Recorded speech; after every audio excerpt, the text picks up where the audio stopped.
Ed Robertson, thank you as always for listening to the TV Confidential podcast. We'll be back with a brand new edition of our program later this week. In the meantime, we thought we'd bring you a clip of a conversation that will air later in October with Paul Myers. Paul Myers, author of John Candy, A Life in Comedy. A deep dive into the life and times of the big-hearted comedy legend who captivated audiences around the world with his self-deprecating humor, his emotional warmth, and his gift for improvisation. John Candy, A Life in Comedy, available wherever books are sold through House of Anansi Books.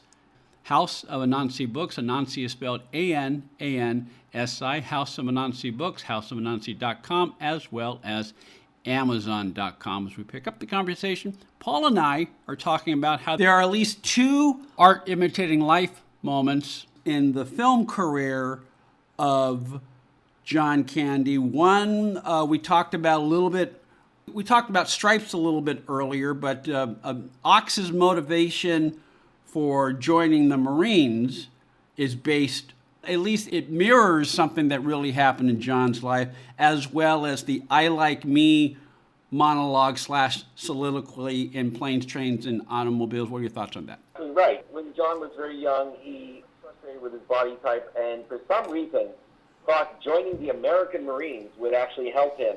So he drove all the way down from Toronto to Buffalo, or actually it wasn't Buffalo, it was Paris Island in the States, and they somehow thought they could join the... By the way, the Vietnam War was still a hot thing, and so it was a very ill-advised thing, and several people tried to talk him out of it, but he thought, I'll go down there, boot camp will strengthen me up. Sure enough, years later, not even based on any knowledge of this, the screenplay for Stripes has that speech where he says, I want to be a lean fighting machine. So his Ox character wanted to improve his chances with ladies by slimming down and getting tough. Now, then you mentioned the other thing, the I Like Me speech. This is a great example of a sort of theory that I came up with based on my research, and it's in the book, is nobody understood John Candy as well as John Hughes. Mm-hmm. John Hughes saw something in John Candy that he identified with, but he also just empathized with John Candy as a dignified man who had been often portrayed in an undignified light. And he gave the speech. John brought warmth, humanity, and dignity to all the roles he played. But thankfully, the role of Del Griffith in Planes, Trains, and Automobiles had dignity, had a quiet dignity, even when, Neil Page, played by Steve Martin, even when he appears to have disdain for him all the way through it, it facilitates that big moment where John makes that speech that could have been his own words. Yeah. Like, my wife likes me, my clients like me. I might not be slick, I might not be that, but you know what? I like me. And I don't think anyone could watch that film, that scene, without thinking, this is John Candy talking to me. Yeah. And I got to tell you a funny little side note about that speech. It's the title of the first chapter, the introduction of the book, because I wanted you to hear that right away, right? And at one point, I had a chalkboard with a bunch of different titles for the book. I was going to call it I Like Me. and then, to me, while Ryan Reynolds and Colin Hanks were working on the film that is coming out around the same time, and again, we did not communicate during the film. I tried. I made inquiries. I was hoping, but I think they thought maybe they didn't need me, and I felt like I would like to hear from them about their film, but I understood.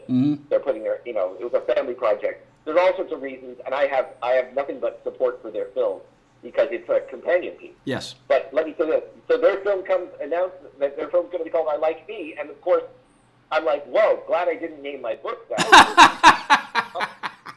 And secondly, of course it's called I Like Me. There's, and I made a joke the other day, and I think I can make this joke without it seeming too weird. I didn't put a photo section in our book.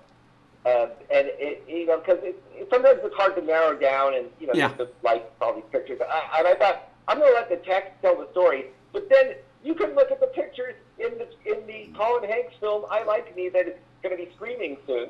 So you can just read my book like you were saying, read the book, and then maybe watch the film and see the people. Yeah. But I like the idea that, much like going back to Stephen King, I'm telling you a storybook story about John Candy. It's not fake. It's a true story, as true as we can make it. But then your mind will tell the story of in your. That's what reading is, right? Reading is about you reading it and going, I see that, and then you can watch the documentary and see that too. So I'm happy that the zeitgeist, and that's what they call it, the broader zeitgeist is saying now is the time on John Candy's 75th birthday, had he lived, and he should have. This is the time to celebrate John Candy as somebody we don't have. We need people like that. We do. Yeah, we need heroes. As Ryan Reynolds himself said, I heard the other day, he said that John Candy was good even when nobody was looking. Yeah. And I thought, well, I'm glad Ryan Reynolds is making that film because that is a guy who gets it too.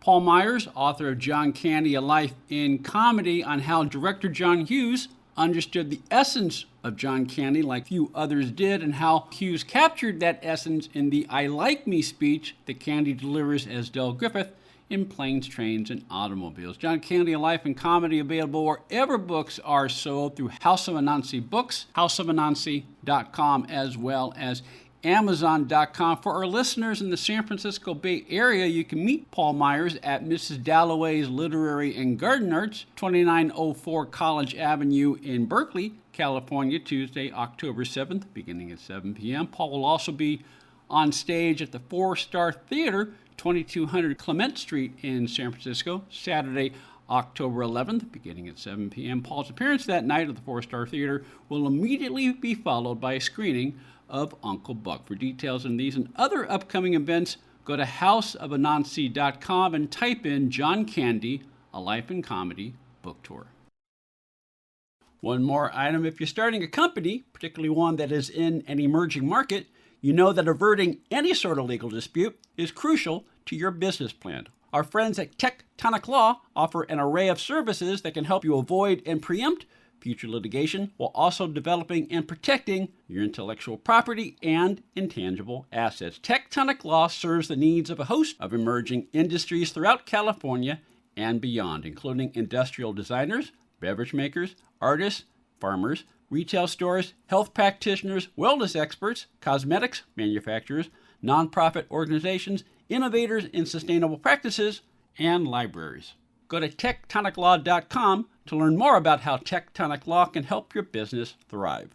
tectoniclaw.com. Rock solid representation for groundbreaking industries. This portion of TV Confidential is brought to us by our friends at Front Porch Realty, the community of realtors in the Northern Bay Area of California that is committed to finding the solution that is best for their clients. Whether you're a first-time home buyer or looking to sell or lease your property in Northern California, call Karen Strain at 415-886-7411 or visit frontporchrealtygroup.com for more information on how they can help you. Ed Robertson thanking you for listening to the TV Confidential podcast. If you like what you hear, please hit the subscribe button so that you won't miss our next episode.